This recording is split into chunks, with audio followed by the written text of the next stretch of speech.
Welcome. Welcome to the Crimson Circle Connection Center here in Louisville, Colorado. We're here. We're here for the shout, Merlin I Am. This will be the third in this series, and we look forward. Oh boy, I'm so off. It's snowing out, and it's got me a little distracted. It's actually the fourth in the series, Merlin I Am. So, please, let's get ready for Adamus, or whomever, as we go into this shout. So as always, let's start with the good, deep breath, the conscious breath of life. Yes, we're constantly focused on this breath, but it's a very beautiful breath, the breath of I am here. I am present. Take the good, deep breath and open to all the potentials of this experience for you. Just let the energies fill with each breath. Just feel the energies. They're flowing. They're flowing if you allow it. Allow the energies to expand within and also without, beyond. Take the good deep breath as we invite Adamus in for each of us. Feel it. Breathe it. Take the good deep breath. Adamus will be here, but for now, keep breathing and feel into this music that plays for us. Take the good deep breath and be with it. Be with it.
I am that I am. Adamus of Saint Germain. I love human music. I forget how much I miss the human music. You know, we have our angel music. We have some pretty good jazz bands up at the Ascended Masters Club, but I mean, pure human music. What a song of energy. Well, what a communication. There's nothing like it when the music, like what you just heard, is played from the heart and the soul. It's an expression of the human journey. It's an expression of the passion of the human. It's to me one of the finest examples of energy being communication. That's what energy is. It's just communication. It's not a force. And when music like this is played, it moves souls. There's a lot of types of human music. Some I really don't care for. You know that, Linda. Some I don't care for that much at all. The music is trivial, or it's what would you call it? Manufactured. It's a formula music. It's okay. And then you've got your what is it called? Or what they call country western music. The music of despair and unluck. That has a lot of soul to it. It's still not my favorite. Classical music, I love. I wrote a lot of symphonies. You know that, don't you? Sure you did. You want me to tell you Oh, sure. again all Go about through the it? list. I dare you. I wrote a lot of classical music, and I still love listening to it. But and there's other human music that comes by now and again that, it almost makes me want to come back to Earth to be in human form, but I won't go that far. Welcome back, everybody.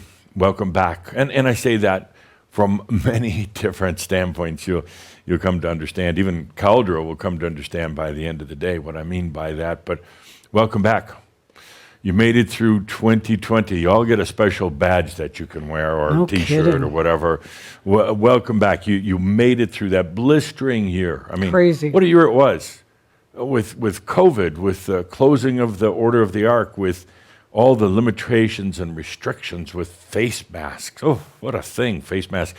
The worst thing about face masks is that you have to smell your own breath all day long. Oh. I mean, it's like, I just couldn't even possibly imagine with some humans how they could actually endure that.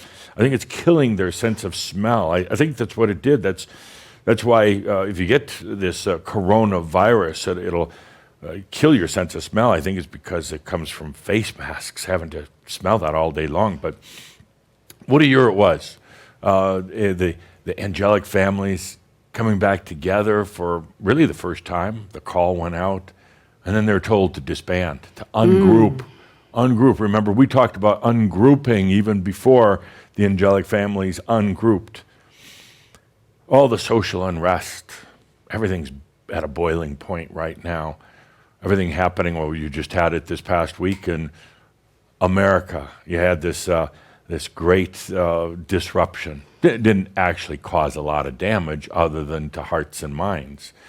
Yet it was unsettling for so many of you to see that. I was watching up at the Ascended Masters Club, and we installed TVs now because humans have them. We figure we better put some in, but ours are really high tech. They're actually holograms.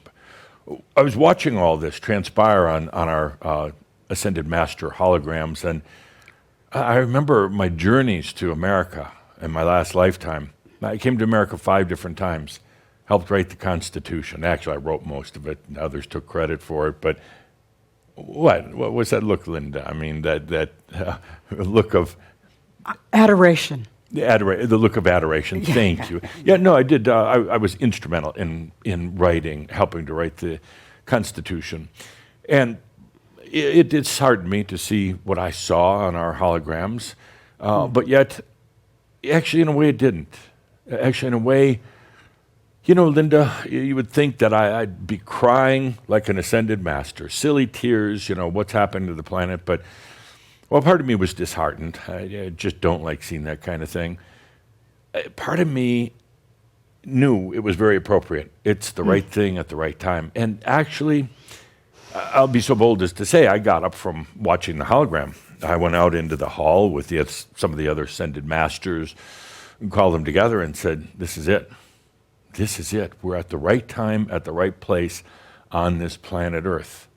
It's validation of the work that all of us have been doing, of course, but especially me and my group I call Shaumbra.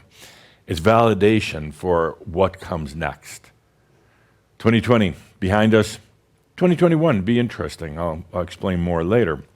It's not going to be without its hazards. It's not going to be without its trepidations. It's not going to be a fluffy year. I can tell you that right now. I'm just going to go on the record as saying 2021 is not going to be fluffy. Can't we have a fluffy year? No, When do we earn it? You should have had one back in 1987 when you had a chance, and you kind of overlooked that. So sorry about that. You missed it for this lifetime. No, it's not going to be a fluffy year at all. It's going to be an interesting year, but not like 2020. Not like 2020. Okay. And individually, you asked about fluffy year for the planet. Now, individually, I don't think you want fluff, but I think you want, well, let me just leave it at this. For 2021, for Shaumbra, it'll be the year of sensuality. Sensuality. And some of you heard that as sexuality. Some of you liked that, some of you didn't, but no, sensuality. We're going to open up those senses, and we're going to use those senses. We're going to go beyond just the mind. We're going to go beyond just human limitations. Why not? All those things are there and accessible, so it's going to be the year of sensuality, feeling things deeply, even if feeling them hurts sometimes, you know? You were watching your television and you saw all this happening in Capitol in Washington, and some of you just couldn't stand it. No, stop right there. Go back to the TV, watch it, feel deeply into it. And initially you're going to think that's counterintuitive, like you don't want to watch it. No, you're going to be able to dive into any situation, including those very personal situations in your life, and feel the sensuality, not necessarily the pain. I mean, you might be aware that there is pain, but you're going to move to a level of sensuality and actually be able to appreciate it and enjoy it. So that's what we have ahead of us. Okay. Glad to see 2020 in the backside now. It was a necessary year, necessary for so many adjustments, not on the planet Earth, but in all the cosmos. I'm not exaggerating one bit. A necessary year to have this great shift. Who could have thought that you could get the whole planet to stay home and to wear masks, even if they did go out? Who would have thought that you could do that? I'd ask you right now, for your very first sensuality experience, feel into the changes that occurred on the planet in the last year. People staying at home. People having to stop and pause in their life. Take a look at their job, at their families. Take a look at the governments that are supposed to be there to serve them. Take a look at some of the inequalities on the planet. You know, you get enough people who sit at home and slow down for a moment, they're going to start looking at their own lives and how their life relates to the outside world. They're going to look at things like inequality, and they're going to demand some changes in it. I'll tell you one thing, that this planet is not going to go back to pre-2020. It's not going to be like it's not going to be like 2019 or 2018 or 1947 or anything like that. This planet had a permanent change. Difficult at times, yes, and some tough times ahead, but a great change has come over the planet. You're going to come back, in 5 years from now, you're going to look back and say, that was a pivotal year, the most pivotal year of change, and who could have thought that it would have taken place this way? Not a war, not famine. Yes, a lot of people died with coronavirus. A lot of people died, but in all respect to them, they were really ready to go. They were really ready to go. There was a kind of, you could say, a life plan, and if it hadn't been for a virus, it could have been something else. And I'm not saying it was a clearing. I was saying they had the intuition, they had the foresight to know that it was better for them to leave right now and to come back kind of renewed, ready for their next lifetime without all the old baggage. It was actually, and Calder doesn't like this, so I'm going to say it. In a way, there was a little bit of a lineup to leave. Yeah, at the exit doors of planet Earth this last year. There were those who really wanted to leave, and they were kind of in line waiting to leave the great exodus of the planet because they realized that they could just step out of the physical realm, go to, they didn't know it in these terms, but they knew there was something out there that they could go to that would provide a lot of consciousness and insight. It turns out to be the new Earths, which are very active right now. But they could exit and go there, have a true rejuvenation rather than just ending up in the near-Earth realms and coming back for another same old lifetime. They knew that there was now what you would call cosmic hope in the new Earths. So there was a lineup of those really ready to leave and to go to the new Earth. Those who were ready to leave and just in disgust and just stay in the old the old Earth realms, the near Earth realms, kind of that in-between zone. That didn't matter so much. But right about the time that the angelic families broke up and the beings started going to these, there's right now over 230 new Earths. They started going there. And the ones back here on Earth, knowing that what an opportune time to leave, to go there, and to truly rejuvenate. So there were a lot of deaths on the planet, but there were a lot more who would have liked to have gone that didn't or haven't yet. So let's not look on it with terrible sadness. I mean, yes, grieving when one leaves, but looking at where they're going to. All those, not all of them, but a vast majority of the ones who left the planet during this time of the coronavirus went on to the new Earths and are going through a total, you could say, rejuvenation. So when they come back, they're not just going to follow into the same old patterns. They're going to be, you could say, infused with the awareness of new potentials for when they come back. Rather than the same old potential of going back into the same biological family, back to the same city, back to the same job or the same career profession, they're going to be infused with new potentials. They're going to have more to choose from than they could have ever possibly imagined. Let's take a good, deep breath and a sip of coffee with that. So there is good that comes from all this. And you know, when you get caught up in duality and, oh, it's so sad and all these people, and then the conspiracies. Every time that there's one of these kind of conflicts, you got the conspiracies that come along. Waste of time. What I really wanted to say here in the opening segment is I want to express my profound respect and gratitude to Shaumbra. I'm known to be provocative once in a while, annoying, demand. Yeah. You don't have to agree quite so much. Demanding, arrogant. That one you can nod your head to. Arrogant. I'm known to be kind of a master of, you could say, distraction at times. I'm known for my great humor at times, not all the time. Known for a lot of things, but We love you. I love working with you. I miss the live audiences. I truly do. It's so dynamic, and you get to see yourself, both through me and through all the other audience members. You get to see yourself through the ones who are called upon, and you get to. There's such a dynamic when I'm with Shaumbra. I mean, we roll, and I can feel you now. Of course. I mean, we're all here together, but there's something about being able to slap you in the face. I mean, for real, not just one of these etheric slaps. There's something about being able to really roll my eyeballs when you come up with some macchio. I miss that. We got to get back to that again soon. We got to get back to that. I'm so looking forward to it.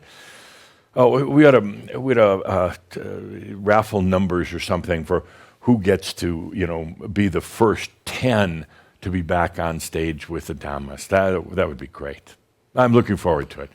We have tremendous fun together, and I have tremendous respect for each and every one of you.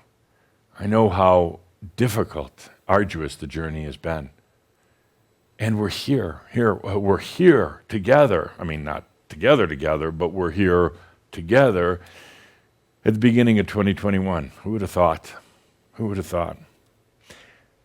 I have tremendous respect for those who left along the way. I invited many to leave. Many were leaving before I invited them, but then I invited a lot to leave, and a lot of them did. I do have tremendous respect for them because I know it's important to go off on your own sometimes, to leave, to go through your own, whatever you want to call it, your own dragon, your own dark night, your own search. So I have tremendous respect for those who dropped out along the way, going way back when, but particularly since the time I've come to Crimson Circle after Tobias departed. I have tremendous respect for those who got distracted along the way and left. They didn't leave because they're pissed off at me.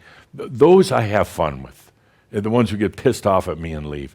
I mean, I'll explain it later, but I really have fun with those. Oh, they're so mad at me until they realize they're really just angry with themselves. I mean, what, me do anything to get you upset? I don't think so. So ultimately you realize it's really getting upset with yourself. You having fun with this? Mm-hmm. Good. So I have tremendous respect for those who got distracted along the way. It's so easy to get distracted. So the tremendous respect for anybody who's ever been touched by or part of Crimson Circle, from the times of Tobias through the times of now. There's no lack of respect. There's no disdain. There's no anything other than just total respect. Because look at what we're doing. Look at what you're doing. Look at what you're taking on, where we're going to, what we've already done. So I'd like to take this pause to really relay my respect out to each and every one of you. I wish we could be doing it here in person, but we'll just do it energetically. My song of respect to you. Whether you're still here today, whether you walked away or got thrown out, whether you just got distracted, my tremendous respect. Because I realize how difficult and challenging it is. Please feel that from my soul to you. Let's talk about distractions for a moment. Distractions are pretty common. It's very easy to get distracted. And in a way, distractions they serve a purpose. Distraction lets you really go from one energy, take a deep dive into another energy. There's a beauty in that when you get distracted, let's say by a conspiracy theory, and you get distracted by that, you leave what you would call your path, your journey, your way, your truth. You leave that because the distraction is seductive. It's titillating. Takes your mind and even your body away from the hardships of your path that you've chosen. It allows you to get away from all the commotion that's going on within you. And there's a lot going on. When you consider the body is shedding its aniatron so that it can really bring in the free energy body. The mind is readapting itself, redefining itself now as true consciousness, true intelligence comes in. Very easy to get distracted along the way, particularly when the mind is searching for questions. Distractions can suck you down a long, dark rabbit hole you might not emerge from for lifetimes, or just a few years, few months, or whatever. One of the problems with distractions is Well, one of the good things about distractions, they're very seductive initially, very seductive. I mean, they're like, they're just calling out to you, drawing you in. It's very seductive. Distractions make you feel important. There's an energy in any distraction that's not in your, something that's not in your truth, in your path, that will seduce you in a way of almost saying, look how special you are. It will deceive you. Now, ultimately not, and ultimately, actually, even I like distractions once in a while, as long as you regain your, I could say, your wisdom and your purpose. Your not purpose, but your wisdom and your true desires. But distraction will call you out and it'll make you feel important and needed and thrilled. Distraction loves to give a lot of thrill, energy, makes you feel alive again. Now, this goes away after a while, and it turns into very rote energy, boring, grinding, and in a way very demanding energy. But then you get distracted from your distractions into another distraction, and pretty soon you've got all this chain of distractions. What's really happening along the way, the one really negative part of it is you get away from your truth. And you know your truth, even though you may not be able to define it. You know your truth. Your truth is the journey, your path, the inner knowingness that's been guiding you for so very long. That's your truth.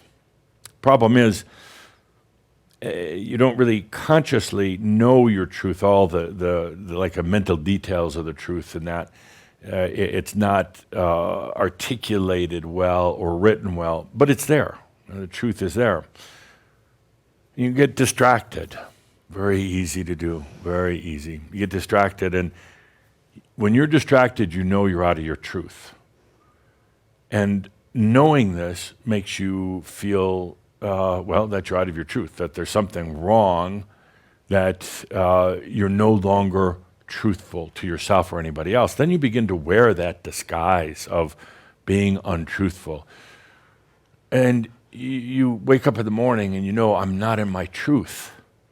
And then you try to find your truth, but, well, you get another distraction, and it's kind of like a vicious cycle that goes on. All the time, getting more and more distractions, getting further away from your truth and feeling worse about yourself because you know you're not in your truth, but then you're trying to discover what your truth is, even though you really do know, but you're trying to discover, and yet another distraction comes up to suck you away, to say, hey, we got truth over here, but it's really not your truth, it's somebody else's truth, or it's not your full truth. You get into that distraction only to find that's not the truth either. It's like going from one dead end to the other. And you get so frustrated with yourself, and you say, I'll never find my truth. Or, there is no truth. You say, I don't know my path, I don't know my way. And you start relying on others, another distraction, and pretty soon the whole concept of truth is distorted. Let's stop all that right now. The truth has always been there. It's always been there. It's never gone. You've gone, but it has never gone. It's right there. And it may be difficult to put into words, which is actually okay. Words tend to limit. But your truth is there. And I'm not talking about truth as in, what to eat and what kind of job to have or what kind of relation. I'm talking about your truth, your soul truth, your truth to yourself. You could almost say it was an agreement that the human made with the soul upon coming to earth. That is the truth. It's not a great big heavy philosophical thing either. It's not, and the truth isn't a list of routines and procedures and anything like that. The truth is just a feeling. And the truth feels right. And the truth is not polluted with mind crap.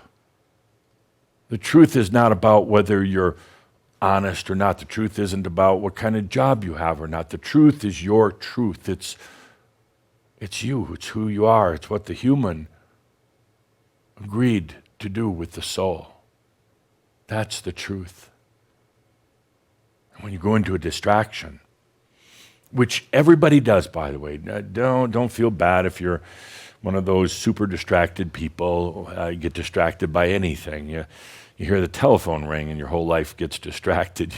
Everybody gets distracted. But ultimately, I want you to feel into how those distractions take you down numerous dead-end roads, rabbit holes and voids, black holes and everything else, and suddenly you feel so far from the truth. And that leads to even more searching and seeking, and stop all that right now.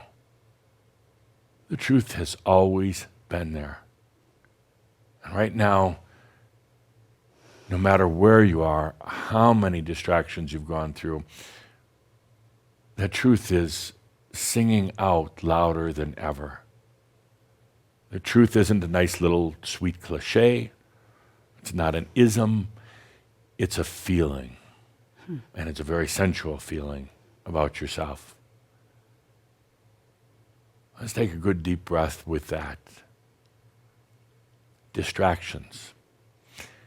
How many Shaumbra along the way got distracted? I mean, we all did, you all did, but so distracted that they left, which is fine. We're not trying to be any sort of big group. But how many got so distracted that they left? And then if you look at them, if you look at their lives, which I've done, because to me they're still family. I mean, to me they're still Shaumbra, going way back when. They're still the TNs of Atlantis. So many of them, they got distracted in these years that we've been together as Crimson Circle. And they went from one distraction to another to another. And some of them just then got tired of any sort of seeking and said crap on all of it. Others continue to hop from one thing to the next. But to me, they're still part of Shaumbra, no matter what. Let's take a good deep breath with even the distractions that come along. Well, let's go deeper into the truth. Sometimes the truth hurts and you almost want to get distracted. I mean, it doesn't hurt, but sometimes the truth is difficult to face, especially when the dragon is showing you the truth. You definitely want a distraction at that point. You hope the phone rings. You hope, the house starts on fire just for the distraction. But ultimately, it's all about the truth, that inner knowingness of why you're really here. I sat down to write The Time of the Machines. And by the way, the book is very real, and the book is kind of a joke too. It's very real because I actually did write it, and I didn't write it like chapter 1, chapter 2, chapter 3. I wrote maybe chapter 20 at one point, and then I came back and wrote chapter 2. I bounced around a lot, and because I was time traveling, and I had to. There were a total of about 32 chapters in the book, envisioned chapters in the book, but actually in the number of written chapters, only about 19. There's a lot of unfinished chapters, so we're filling them in right now. That's what we're doing. And that's why kind of the joke is on Cauldre, because it would be very difficult to sit and write the book right now. And I know many of you already figured that one out. We're writing it. We're filling it in as we go. Final chapter is not written, and there will not be a final chapter in it.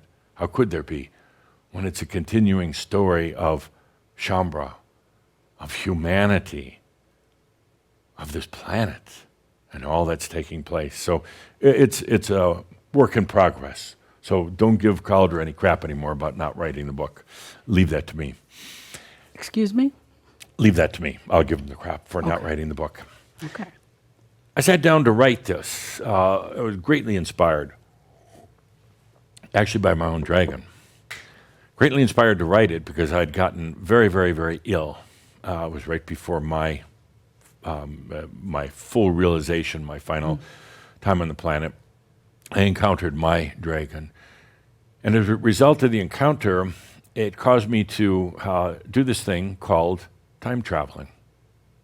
Now, normally one thinks of time traveling as something being linear. You go back and forth. Indeed, it's not at all. I did some counseling with my friend, H.G. Wells, in about 1893, as he started to contemplate his book about time travel, The Time Machine. And I tried to explain to H.G. that the time travel that he was wanting to write about was so linear, like hopping into this machine, pushing a button and, going back 30 years, going ahead 100 years or whatever. It's not like that. He couldn't conceptualize it enough to be able to write it that way, so he stayed pretty linear with things.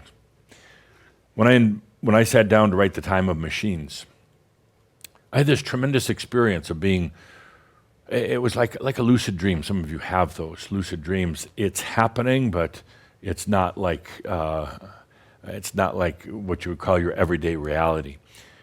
I had a lucid dream and found myself in approximately the year 2020 with a group of Shaumbra. And it was really odd because I was lecturing. It was very strange to watch myself. Kind of like you'd say from the back of the room. I'm lecturing in front of this group. And as I watched myself, I was amazed at how well I was doing with it and how articulate I was and how I was able to take very difficult concepts and to explain it to people. I was proud of myself. It's all a joke, Linda. Anyway, I found myself in the midst of this group of Shaumbra. And at this most important time, this pivotal time on the planet, a time that had been prophesized but never actually specifically detailed, a time that I knew was epic. But even the people that sat there with me, listening to me lecturing, didn't really realize the magnitude of that moment. I time traveled then back just a few years into what you'd call your time with Tobias. I had to see, well, how did this group evolve? Where did it come from? And I saw Tobias working with all of you on your issues, tissues for your issues. And at first I was a bit annoyed by this. Why are you working on issues? And then I realized the deep wounds that so many had. Tobias had to do this. We couldn't have launched into what we're doing now without a soothing balm of energy over some of those issues. You had accumulated so many over many, many lifetimes, and how are we ever going to do what I had seen us doing in 2020 with all these issues? I also realized at that point that Tobias called everybody forth. He sent out that call. He cast the net, so to speak, to bring in those who were ready, those who wanted to be here. I time traveled then back to the times of the temples of Tian. And even as I was going from my moment there in the late 1700s in north of Germany, and I felt myself being kind of going through a vortex or whatever back to the temples of Tian. I knew it wasn't a place that I particularly wanted to go back to. That's when I was a little slave boy. That's when I got stuck in my crystal prison, but I went back. I needed to find the origins of this group, Shaumbra. I time traveled to 2030, taking a look, checking in on Shaumbra. It was interesting because, actually when I popped in that group in 2030, I wasn't there. No. It was the group working with themselves, but it was the same group of Shaumbra. I had retired. I popped in once in a while for visits, for entertainment, answer a few questions now and then, but this group, Crimson Circle, Shaumbra, were doing it themselves. What were they doing? They were time traveling. So I was going to them from way back when, in the late 1700s. They, in the year 2030, were time traveling as well, and we met along the way. And it was one great big oh beyond. That's the time traveler's greeting. One great big oh beyond. It was a delight to see what Shaumbra had learned, and they were now doing what I called the progressive time traveling. I went back to the times of Yeshua. I saw this group. It was probably and I'm trying to think of the right word here, not the saddest, but the most poignant time of all, when I went back and visited this group of Shambra, back in the times of Yeshua. The passion was high, but the sorrow was very deep. Then I went back and there was really, there was so much passion, but a real lack of focus, of leadership. They enjoyed getting together, but, well, it was kind of almost like Moses leading the Jews through the desert for wandering for 40 years, and it's like, where do we go? Shambra was kind of like that back then. It was interesting because that group of Shambra back then knew they had something, precious something, what some would call the secrets, the mysteries of life, the answers that defied the ages, because it wasn't about the time, it wasn't about the year, it was something so precious for all humanity, for all times, but they didn't know what to do with it. They didn't know whether to hide it or for later, or they didn't know whether to put it out for now. They knew if they put it out for now, they'd sacrifice their lives, and more than that, it'd perhaps be lost forever.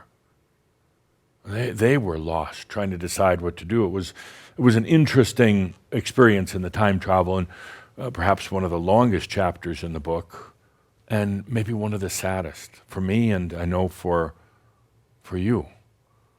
What do we do with this? I've time traveled up until what you would call about the year 2050.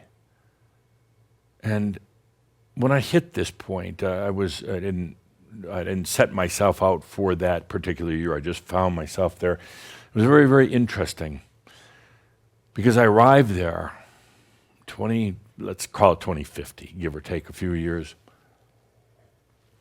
There was nothing there. I mean, nothing.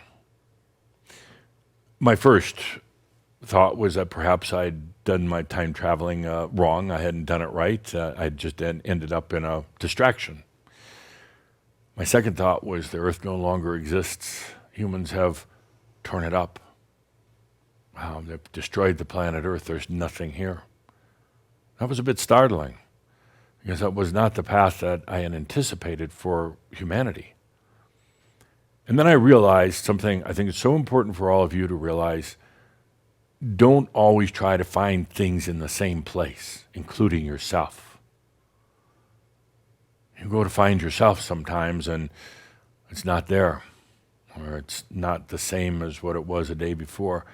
It shouldn't be, because you're changing, you're evolving, you're moving on. And if you go back, anytime you have a memory or you're thinking into the future or the past, you're doing a form of time traveling. You go into the future and you're not there.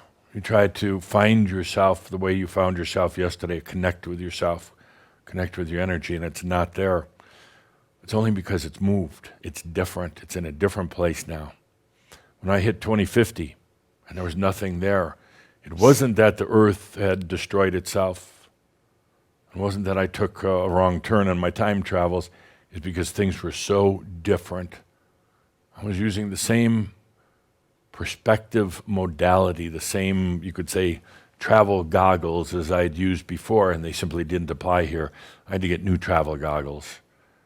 I had to look at things different. I had to find it in a different place. And there it was, 2050. The planet wasn't like it was before. The planet had gone through a lot of challenges and a lot of changes, but the planet had evolved beyond the vibrations and level of consciousness that it had been even during my first visit in 2020. I did a lot of time traveling back and forth. Popped in on a lot of Shambra gatherings, popped in on gatherings, some of your gatherings in what you now call Kona.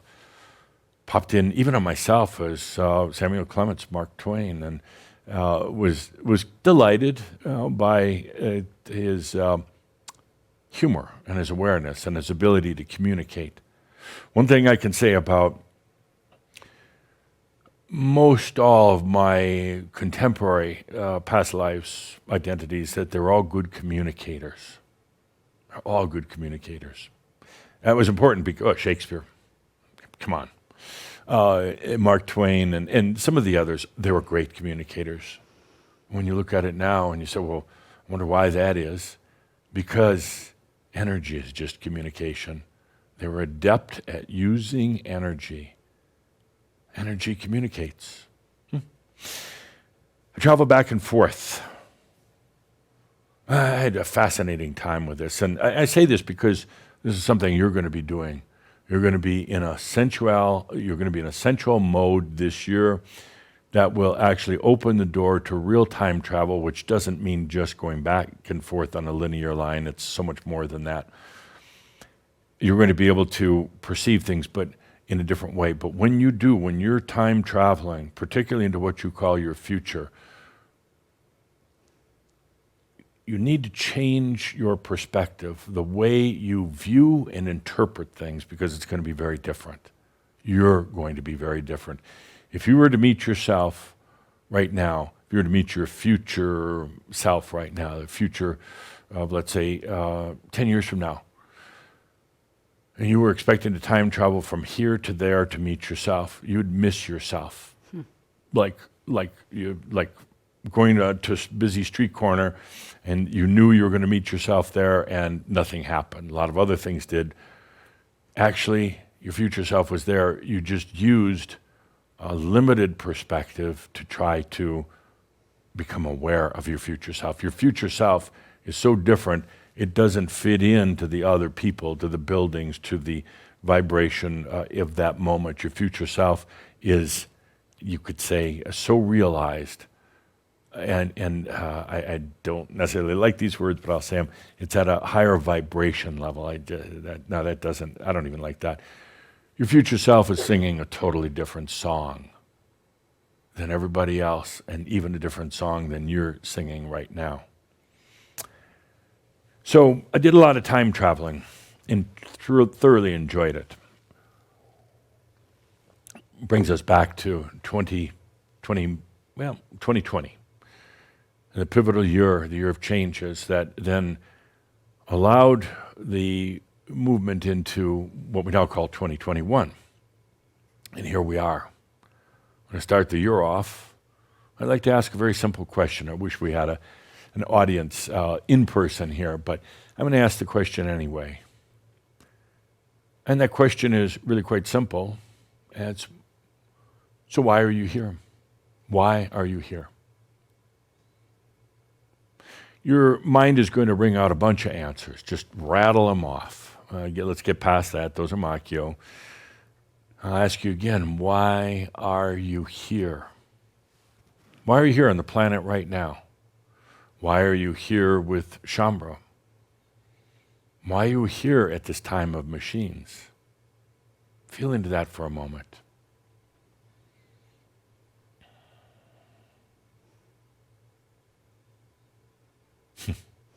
There's still a lot of Makio. We're not really getting to the truth yet, but we'll get there in just a moment. So I'll ask you a third time now. Why are you here? Ooh, I just heard a bunch of you, not all of you, but a bunch of you say, I don't know. That does not work here. You can say things like, I have yet to realize it. The answer is incoming, but I haven't quite caught it yet. You could say things like, I am allowing myself to go into the sensual feelings of that answer before I say any words out loud, but I don't know doesn't cut it. I don't know doesn't work in Crimson. So I think you should get, not just put it in the bathroom, but I don't know, you should, what would be appropriate action for somebody who says, Punishment? I don't want to say the word punishment, but action. They have to turn their chair around and face the... They're doing that anyway. Jeez. Well, So- it can't be too mean. Pardon? It can't be too mean. Well, I don't want to be mean, but I just want to make a point. I don't know doesn't work because you do know. Damn it. You do know. You know everything. You just don't want to admit it. So I don't know doesn't work. All right. I'll think of appropriate Good. actions for that. Okay. Or we'll be willing to take suggestions. That's it. We'll take suggestions on social media. What to do with somebody who says, I don't know, during a gathering of Shaumbra. Okay. And that applies to me if I accidentally slip or Cauldre miscommunicates, mischannels. What would I have to do? Huh? Okay. So out for your social media. Back to the point. Why are you here? And I don't have a live audience, so I'm going to have to do this. What do you call it? Telepathically. I mean, Good. Yeah, energetically, I'm going to do it. Okay, why are you here? So, Linda, would you write these on your Sure. fancy looking glass there? That is a hey. nice looking glass. What?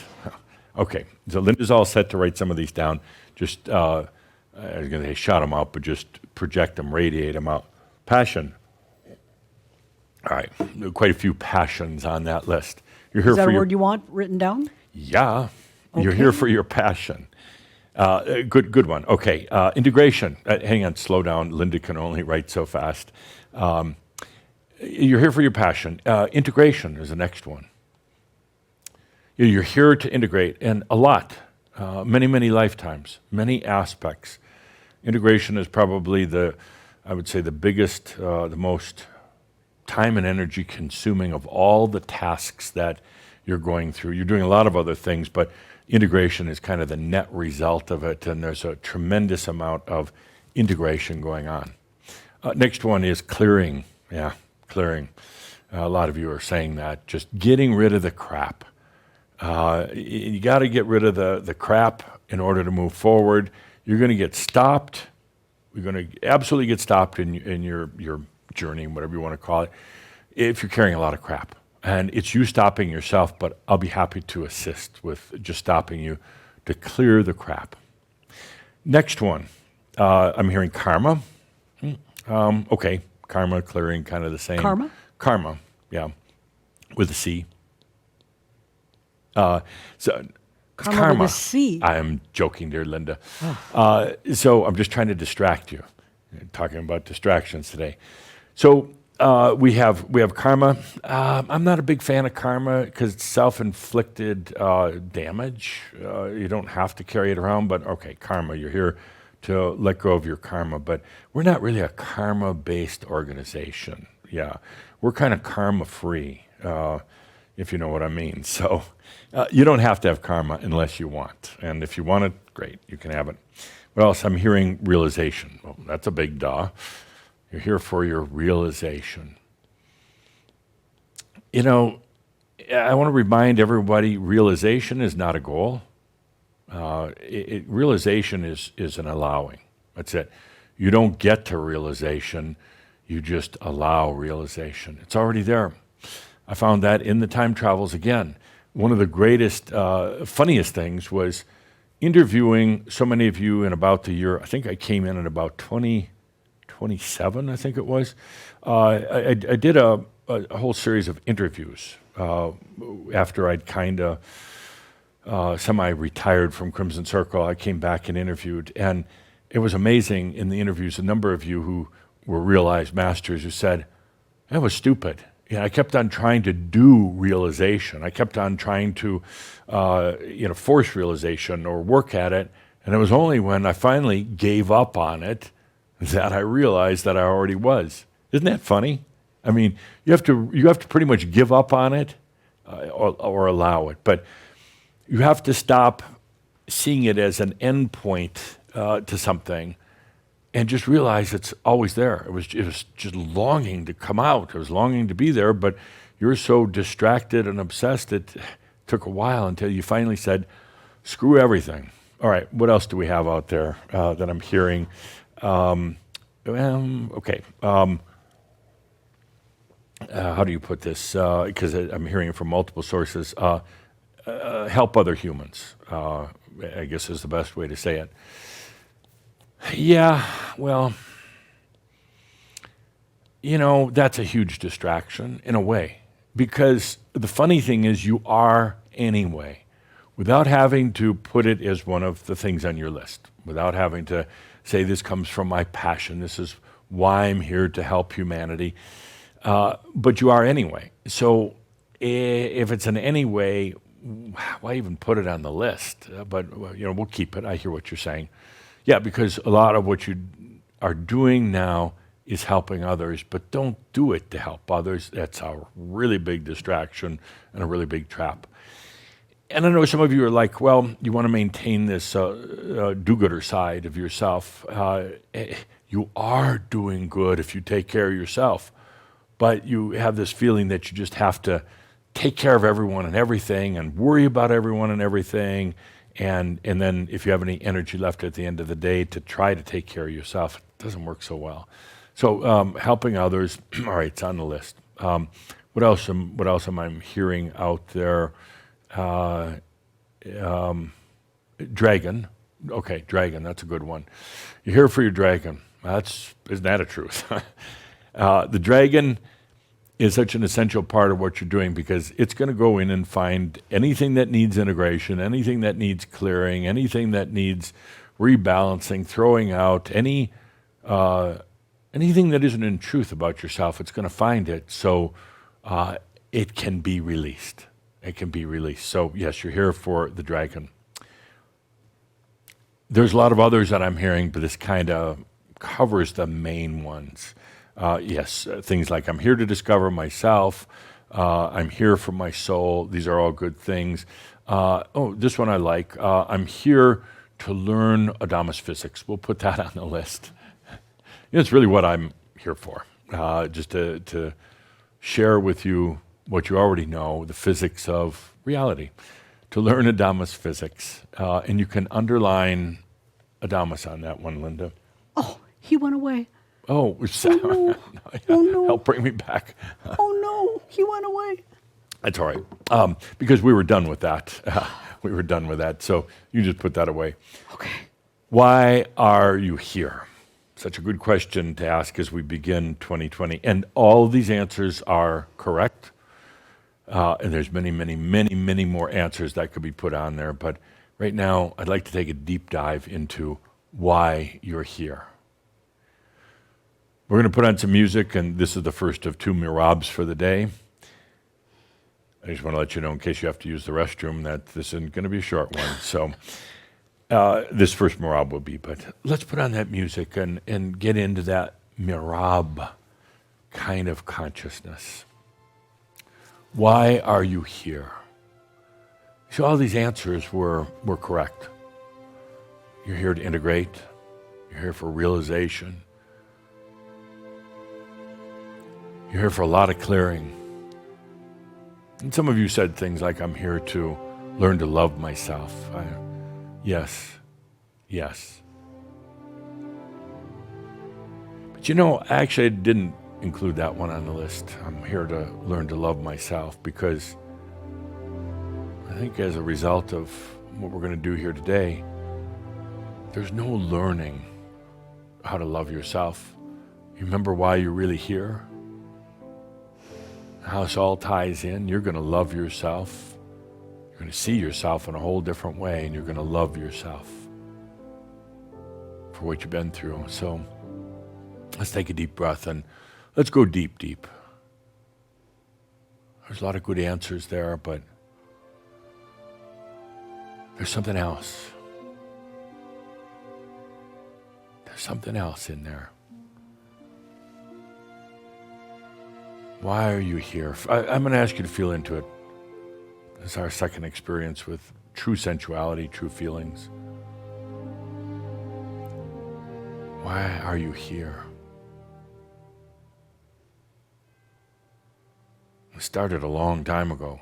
I told you I time traveled all the way back to the temples of Tian. I time traveled to the time of Yeshua. That was tough.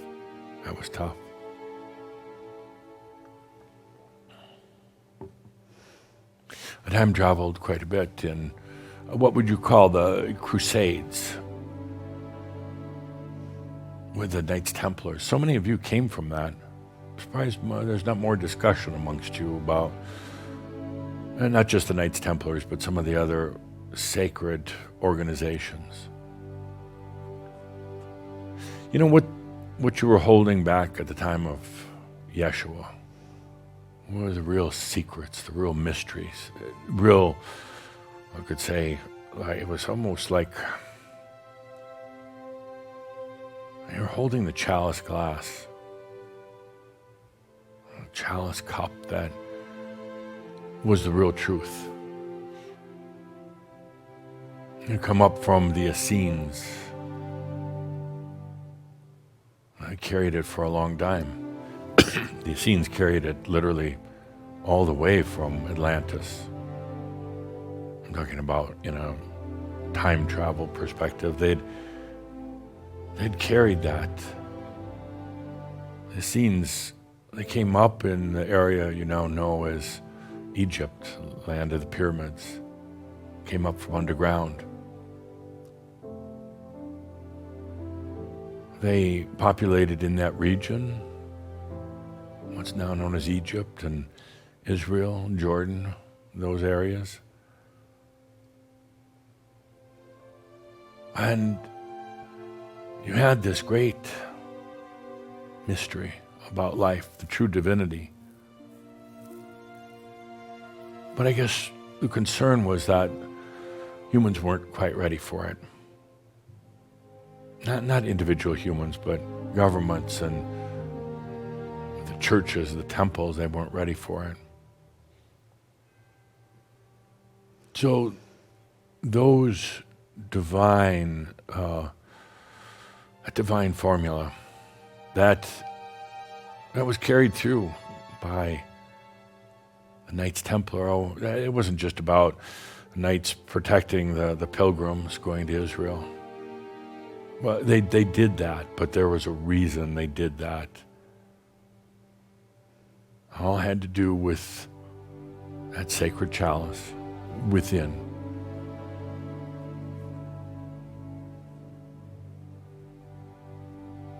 Why are you here right now, 2021? So much of it relates back to then. I time traveled and I saw you. I saw you as the Essenes, as the Knights. I saw you just a few lifetimes ago where you just threw it all out. You went off lonely on your own. Just had it. You were disgusted by what the churches had done. Because they represented humanity and human consciousness, and look how they took what was so beautiful, the teachings of Yeshua, the beautiful life of Yeshua. They monetized it, they politicized it. They used it for control, they used it for tortures and war. It was everything contrary to what those beautiful teachings were about. Yes, the teachings were about love, but they were about more than that. Please remember now. Please remember why you're here.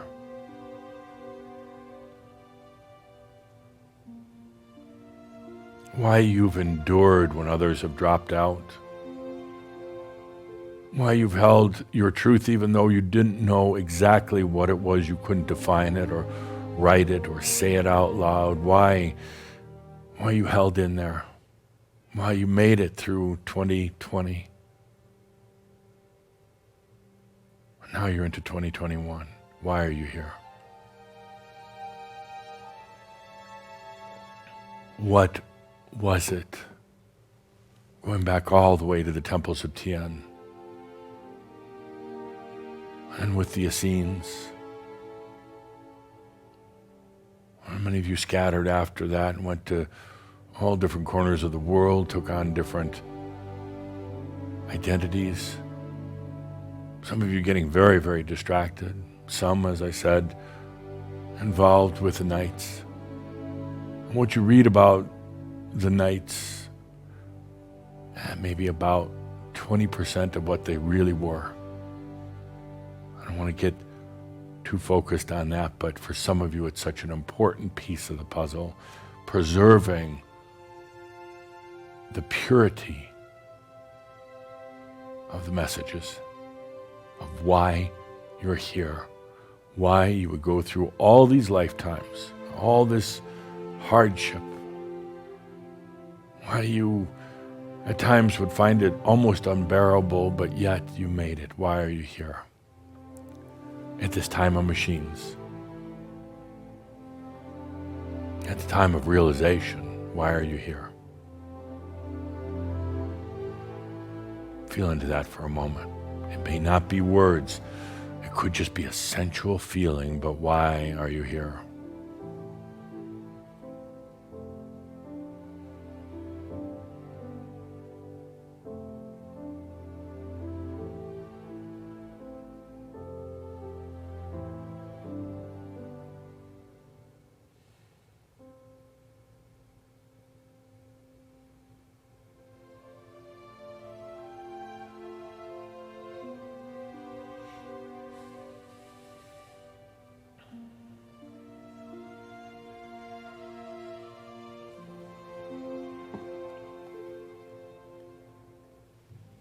Let's take a good deep breath with that, and let me explain, if you would. Let's end the music for a moment and just breathe in. Why are you here? Well, there's a lot of reasons. There's a lot of reasons, and they're all in your truth. But there's one reason in particular, and it's what I realized when I was doing the time traveling. One reason that really stood out amongst all the other reasons. And let me explain it. And I'm going to ask you to feel into this rather than just think about it. Really feel into it. Feel into your journey and how it relates to all of this. As far back as you or any souled being goes, as far back, all the way to the wall of fire, from that point onward, all existence in all of creation has operated on a system of duality. Ever since, as far back as you can go, it's been light, dark, masculine, feminine, good, bad, up, down. Everything is based on two, yin, yang. Everything, not just on this human planet, but in all creation. Isn't it interesting that even software code up until now has been 0, 1? Duality. Now, software coding is going to go, there's some that is a little bit different, but essentially it's all 0, 1. It's going to go beyond that pretty soon. And that's where quantum computing really comes into play. But not to digress or distract. Everything has been based on duality. Years and years ago, and perhaps this is one that should be pulled from the archives and featured, it was a shout, but years ago, Tobias talked about the 4 marbles. There was a white marble, there was a black marble, and there's a gray marble. Now, there's really just black and white, all things considered, really just black and white, like there is in all of creation, just yin and yang. There was that other marble that we call gray because it went back and forth. It sucked up to the black. When the black was, in the lead, it sucked up to the white. When the white was winning, and it went back and forth. And it created always not a balance, but actually an imbalance of the energies. But that kept energies moving, actually. But this gray fluctuated back and forth. The gray marble was simply an aspect of the white marble and an aspect of the black marble. That's all it was.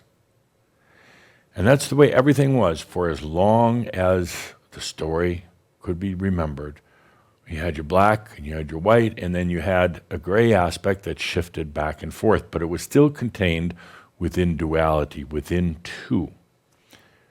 Then along comes a clear marble. And it shakes everybody up. They don't like it. Black and white, neither one of them like it. they both tried to align that clear marble with their way, but the clear marble would not go to the black or to the white. And while all this was happening, the black marble and the white marble kind of got together. But you see, they were both sinister, but they tried to get together and said, hey, let's join forces. Let's go to oneness. Let's go to oneness. And to overcome this new threat from the clear marble. Now, both sides knew that even if they tried to unify together in oneness, it could never happen, because one would trick the other. The light would trick the dark would trick the light, and they'd be right back to where they were before with two marbles, with duality. But they feared this other element, this clear marble. It was divinity. It was intelligence beyond intelligence that was ever known before, and was what was carried in the chalice by the Essenes and brought forth. That's why you're here. It's time for this planet and so many places in creation to go beyond duality. Nobody knows how to do it, or nobody thinks they know how to do it. Most accept duality for what it is. It just is. You've got your yin and your yang. You've got ups and downs. Everything is duality. But there was a group from way back when, a very large group at one point, that said there will come a time on the planet when we go beyond duality. And when we do, when we start coming in, when we first do it in our lives, not inflicting it on the planet, but when we become proof that this clear marble can come in, this divinity can come into the duality, that light that is cast from there will change the course of creation, no longer needing to operate in duality. And that's what's happening right now. And that's why you're here. This was the commitment. You had to do it through yourself. You couldn't do it by trying to just teach it to others. You had to go through it in your own experience. You had to take on things that weren't yours. You had to play the role of the white marble, thinking it's better than the dark. And you had to take on the role of the dark marble, holding all the crap for the white marble was throwing out. And you had to think that the black marble was evil and the white marble was goodness, and the white was weak and the black was strong, and all the rest of these things. And you took on all this in yourself. You took on things that weren't yours, that were humanities, that were your families, that were everybody else's. You took it on. You processed it within you. You cried within yourself for it. You agonized. You got lost deep, deep, deep in it. You got so distracted because you dove in so deep. And you did it because, well, that's why you're here. You did it because you knew there would come a time on this planet and a time for yourself to go beyond duality. You knew that the planet would have to go through things like wars and what you saw last year with the coronavirus and everything else. You knew it needed to go through that. And you've seen in the few number of days that we've had in this year so far, this rise to arms, whether it's physical or it's simply verbal or it's psychic, but a rise to arms by both the black marble and the dark marble, because they view your divinity, your clarity, as intrusive as the enemy. You'll see this rise to commotion, to arms, and huge distractions on the planet, because the dark wants to stay dark and the light wants to stay right, and they're both righteous in their own ways. But it's time to end duality, not just on this planet, but in all creation. It served its purpose. It was I don't want to say a game, but it was an experience of energy, of the soul, of your soul, and it's time now for you to go beyond that. And it's as easy as taking a deep breath and being aware of what's happening and to allow it and not get distracted. That's why you're here. You chose so very, very, very, very long ago to be here at this time, not to go to oneness, but to go to the and, to the many. Wow, dude, would you really want to go from duality, two, into one? No. The true desire of divinity is to be all that is. I am that I am. That's what happens now. It was known even back in the times of the Temple of Tien, that there would come a time when a group on earth did this quietly. Very personal and deep experiences, not a communal experience, very personal experiences. But there would be a group who went through this that was here to allow that divinity to come in, and now's the time. We enter into 2021. We've gone through the shifts. Look at everything that came right before this for you. The closing of the orders, closing of the angelic families, everything that's happened, the changes that have taken place on earth, and now it's time, and that's why you're here. You're not doing it for the planet, but look at what will happen. You're doing it for you. But as your radiance goes out of duality into the and, feel how that just shines upon the earth. That's why you're here. All the other reasons too, sure, realization, loving yourself, taking a world tour, a trip around the world, all those things, yes to all of them. But you're here right now so we can put duality behind us. It'll still be there when you want to play with it, but we open to the and. I'd like a little music now as we go into our second mirab of the day. Let's get the music and the lighting right.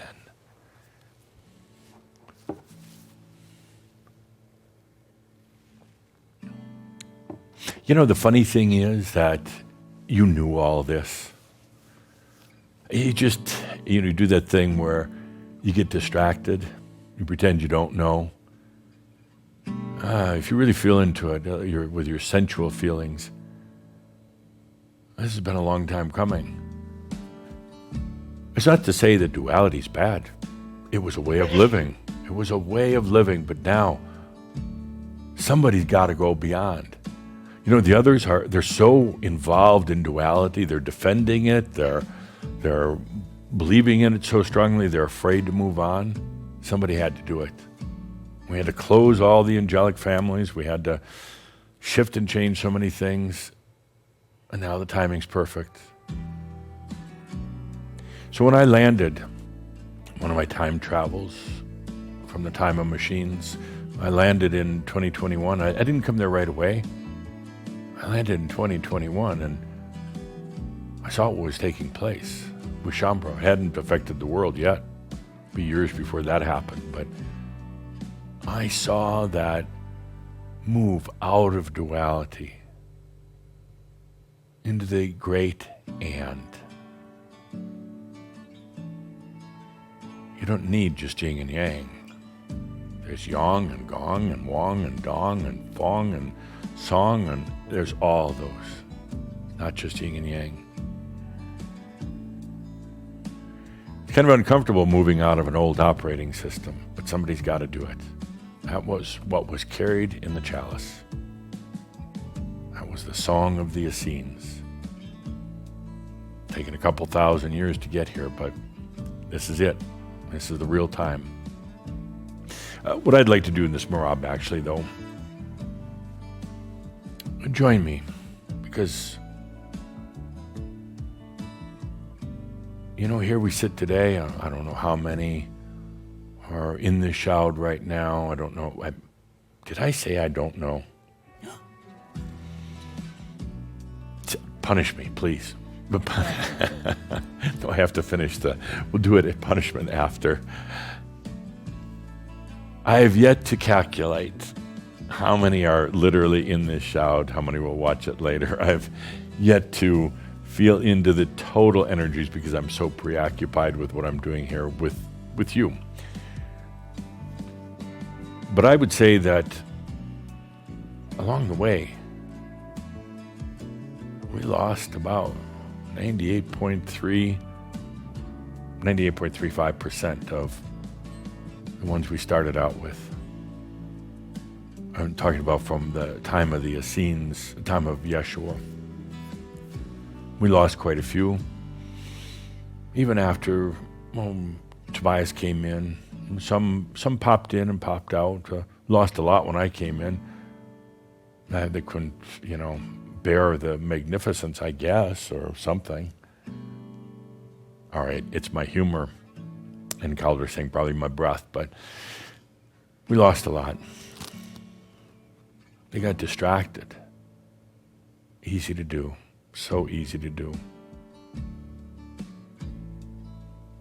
Let's go get them. I mean, not drag them by their shirt collars, but let's get them. Let's let them know that we're here. Let's let them know that, yeah, even you got distracted at times, but you're here right now. Let's take a deep breath and go into the end of time. Let's go back to those times of Yeshua when you gathered, and slowly the gatherings got smaller and smaller. The risk was high. It was dangerous. So some just stopped showing up. Others were what I call spiritual fortune seekers. They wanted all the answers handed to them on a platter that came from the outside, and they left when you didn't give them that platter with the answers. A lot left along the way. Some got involved deeply in the churches because initially, what would you call the initial churches, Christian church in particular, still carried on the tradition of the Essenes and Yeshua. It was only after about year 380 AD that it started to get highly distorted, twisted. Some got distracted in the churches. Some got distracted just because they felt that this beauty, this mystery should be, well, I guess, preached to people, taught to people. In other words, to go out and evangelize. And it's always been against the ways to evangelize any of this because you can't go out and teach it. No, you can only wait for them to come to you. And when they do, then you can show them ultimately, what's in this chalice. So many got distracted by so many different things. Love, riches and fortunes. Got distracted by conspiracies. Conspiracies are kind of fun, but it is definitely a dead end. Definitely. Let's go back and let them know. Because they've always been family. They've always been part of this. Even when they've wandered off, even when they've left in anger, let's let them know we're here. Let's let them know they're welcome back. No judgments, no lectures, only smiles and hugs. There's so many of them out there. Actually, in a way, they've been wanting this for a long time. They've been wanting to know it's time to come back. They just wanted to know that you made it, that it's real, and that we're ready now. For the physics of this planet and really the whole physical cosmos and beyond that, to go beyond duality. How does that happen? Well, it's when divinity is truly integrated. Let's take a deep breath and welcome back.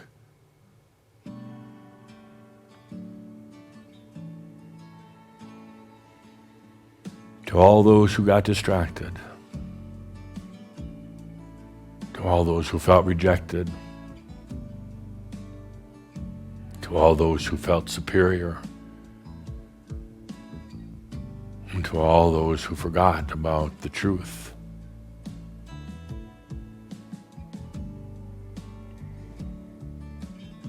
To all those who felt betrayed, to all those who wanted the answers so much faster. To all those who were tired of waiting for humanity or consciousness to catch up. For all those who didn't have the patience to wait until the time was just right. To all those who got overly philosophical. To all those who wanted the glory for themselves rather than to be in service to others. To all those who tried to seek power within this truth. To all those who were tortured and ridiculed for their beliefs. Welcome back. And I say to each and every one of you coming back, we've all gotten distracted, including me. We've all been arrogant at times, especially me. We've all been extreme self-doubt. Welcome back. You Essenes, you knights, you priests and nuns. Welcome back, you lone birds. Welcome back, you philosophers and you thinkers. Welcome back to this group you once knew as Shaham Barach. We're here today. It's the year 2021. And we're going to go beyond duality. We're going to see what that experience is all about. We're going to do it within ourselves, and then we're going to allow that radiance to go out as a grand potential to all of creation. Let's take a good deep breath. And our marab of welcoming back. Good deep breath. So why are you here? There's a multitude of answers to that, but the answer for today, it's time to go beyond duality. It was one of the mysteries. It was one of the early desires. There will come a time when we go beyond the dark and the light, not back into oneness, but into the great and. Let's take a good deep breath, dear Shambhala, and all the time you feel the reverberation right now into all of creation. Feel what we're doing right now. And you're not doing it for all of creation, but you will affect all of creation. And all the time remembering that you betcha all is well in all of creation. Thank you, dear Shambhala, and welcome back. Thanks.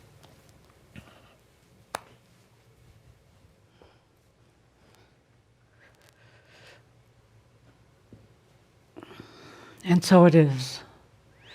Please, with that, let's stay with the good deep breath, the breath of life. letting yourself feel into the energy. The energies of this incredible Adamus message. Feel into the welcome back that went out. Take the good deep breath and feel into this potential of going beyond. Stay with it. Let the feelings flow. Breathe with it.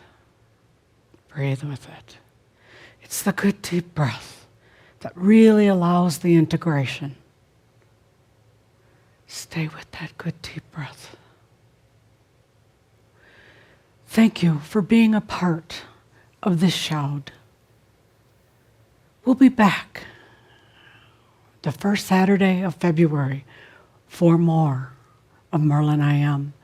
Thank you for being a part of this incredible, amazing group that Adamus has noted. Thank you to everyone. Take care and stay with that good deep breath of life and integration. Thank you all.